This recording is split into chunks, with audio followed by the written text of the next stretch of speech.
race is round the Naples circuit, a distance of 124 miles, and is for the Princess of Piedmont's Cup, to celebrate the birth of the new Princess Maria Pia.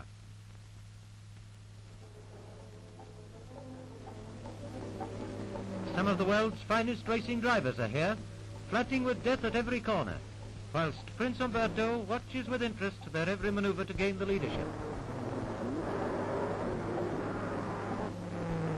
So fine is the driving that every bend is keenly contested.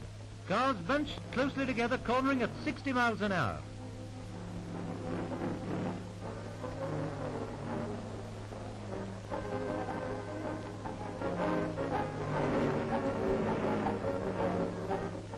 The race was not without accidents. One driver came to grief on this corner. The best of a good bunch was Nuvolari, who finished first, completing the course at an average speed of over 57 miles an hour. Real nerve is needed in this dangerous road race. The pick of Europe's racing drivers give amazing performances in handling their cars in the famous Monaco Grand Prix. Through narrow, winding streets of Monaco, Beausoleil and Monte Carlo, 100 laps round a twisting, tortuous course, 198 miles in all. Europe's fastest cars are driven at such a pace that only 9 finish out of 15 starters.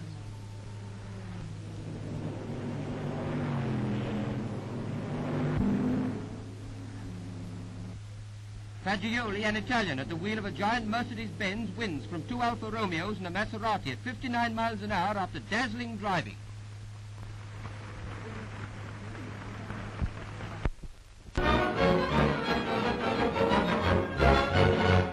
There are various ways of spending an Easter bank holiday. Do you mind turning that noise down? Thank you. And not the least exciting is to spend a nice quiet afternoon at Brooklands. At least it's quiet when you begin. This is the start of the mountain handicap, in which one of the entries is Prince Chula of Siam, who seems to be one of the keenest racing drivers in this country. And after 5 laps of hairpin bends and roaring exhausts, the winner is R.H. Eccles on a supercharged Rapier Special at an average of nearly 70 miles an hour.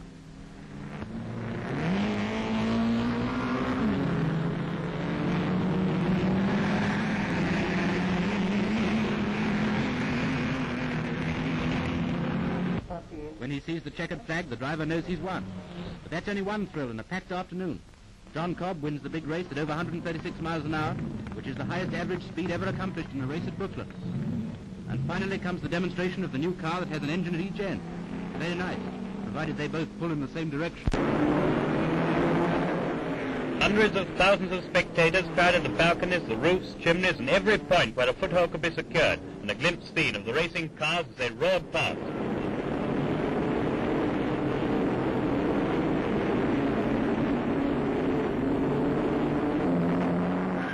The race is measured at 198 miles, and it means that the drivers have to circuit the course 100 times and turn 1,000 corners. There's the King of Sweden, with Princess Ingrid.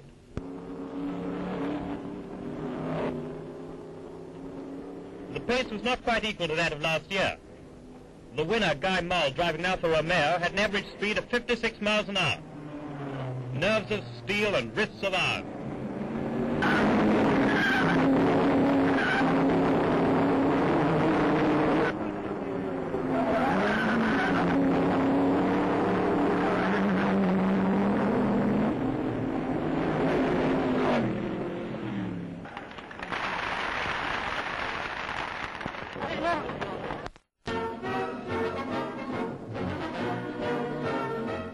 Four of the world's top drivers meet at Silverstone for the Grand Prix of Europe.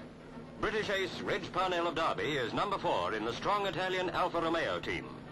With only 6 British cars included, attention is focused on Bob Gerrard and his well-known ERA. Our white hope in motor racing, the BRM, is only there on show. Favourites for the trophy are the Alfa Romeo foursome, with Louis Chiron and his Maseratis as nearest challengers. 70 laps lie ahead, 200 miles to come, as they thunder away to a perfect start.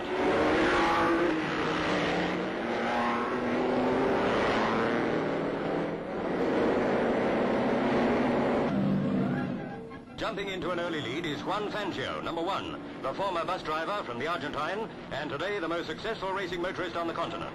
Leading the Alfa Romeo team, the Argentinian is driving strictly to orders, with the other Alfa Romeos 2, 3 and 4 following him round. Chasing the Italian quartet, down the straight from Cops Corner comes the Belgian driver Johnny Clays, number 18 in a Tolbo, and Bob Gerard, number 12 in his ERA.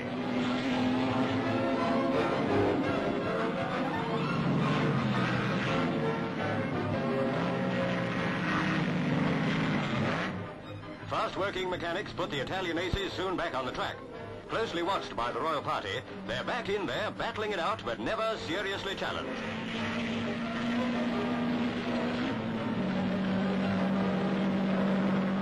The halfway mark is coming up, and the order stays unchanged. Reg Parnell in Alfa Romeo number 4 is still in 4th place, and Fangio in number 1 is still out front. 20 more laps to go.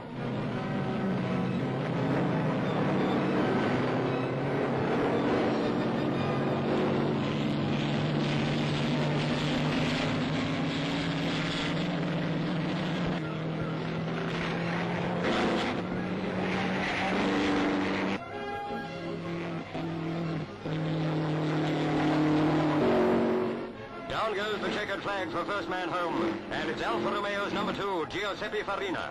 A broken oil pipe having forced Fangio to retire. Fagioli is second, Parnell third. A 1-2-3 triumph for the cars from Italy. An ovation greets the hero of them all, Doc Farina, 90 miles an hour winner of the European Grand Prix.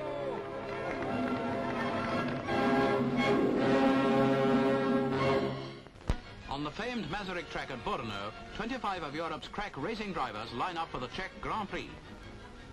Among the competitors is Prince Bera, who had a near escape from death when his car and 2 others crashed into the crowd on the first lap.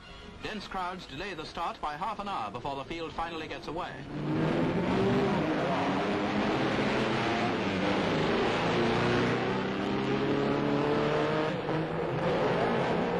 Moving into an early lead is number 14, a Ferrari driven by Britain's Peter Whitehead. The Masaryk track is known among drivers as the most dangerous one on the continent. Whitehead holds off the challenge of the Continental Aces and even increases his lead as the last grueling laps come up.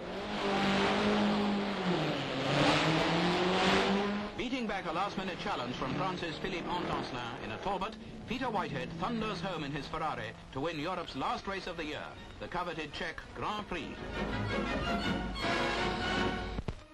Not to mention Fangio, Maserati, Luigi Muster, Ferrari, and many others. So from the first minute, it looks like being quite a race. Sterling Moss, number 18, leads Berra, number 4, and Hawthorne, number 10, in the first lap, and holds his lead for the first quarter of the race, driving as brilliantly as ever. His great ambition is to win one of the big Grand Prix in a British car, and today looks to be his big chance. But hard on his heels all the time are Berra's Maserati and Hawthorne's Ferrari.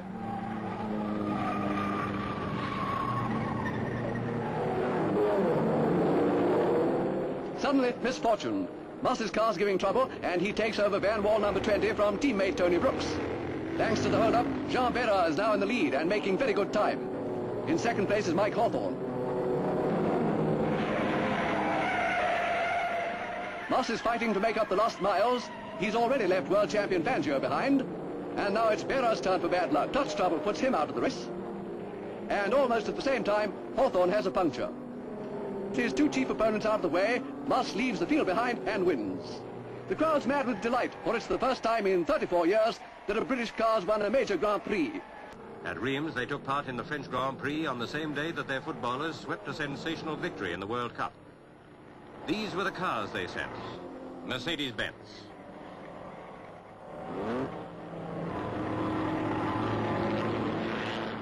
Gonzalez was out of the race when his Ferrari skidded and burst into flames. That put paid to one of the few likely rivals to the Mercedes. Meanwhile, Fangio had taken his Mercedes into the lead. A narrow squeak for some of the drivers came when Mike Hawthorne's car ran into trouble. But quick thinking by his rivals averted an accident. All this time, far ahead of the rest, were the 2 Mercedes. And in they came, a resounding victory in their first appearance since the war. Thus, another great sporting prize went to Germany. Team manager Alfred Neubauer watches Juan Fangio take a Mercedes up to the starting point of perhaps the greatest international road race of them all, the Mille Miglia. Another Mercedes in the German team with English ace Sterling Moss at the wheel. And a third is driven by Carl Kling. Ahead of them are 1,000 miles of some of the toughest racing in the world, right across Italy. And here comes Moss, well out in front with the leaders. And Fangio is there too, followed by Italian Umberto Maglioli in a Ferrari. At the finish, just over 10 hours later, it's Moss who crosses the line to win in record time. Fangio comes second and Maglioli third, making Moss the first British driver ever to win this famous race. Two BRMs entered the 11th annual international trophy race at Silverstone, Sterling Moss driving one. Great interest centered on the two new Aston Martins making their debut here. At the wheel of their number one, popular Roy Salvadori. Only woman driver in the race was Maria de Filippis. She averaged 90 till she retired. There was a big welcome for the undefeated world champion, Juan Fangio. He acted as starter. 23 ace drivers of 5 countries were away to a roaring start. 50 laps of 3 miles ahead of them.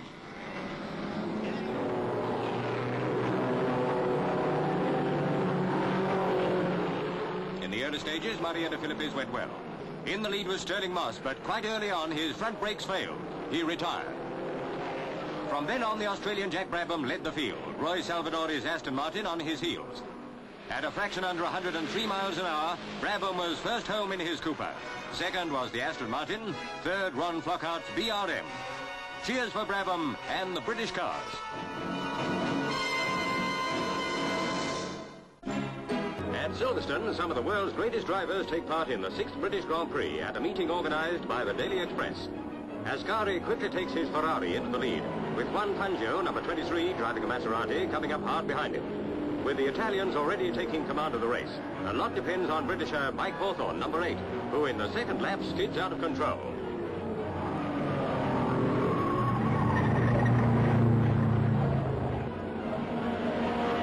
A lucky escape, but Hawthorne coolly drives back into the race. But he hasn't a hope of catching Ascari, who has lapped the whole field except Fangio.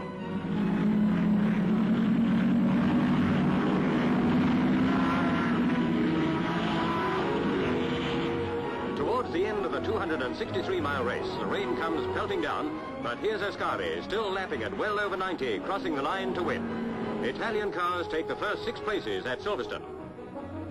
A high spot of Germany's racing season is the Berlin Aberschrennen.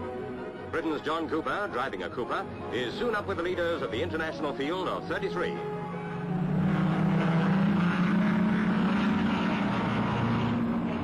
Tricky corners take their toll of some of the field, but there's one out of it. But the driver gets away unhurt. Plenty of German aces are in the race, but Cooper is way out in front and going steadily. Here comes another pile-up.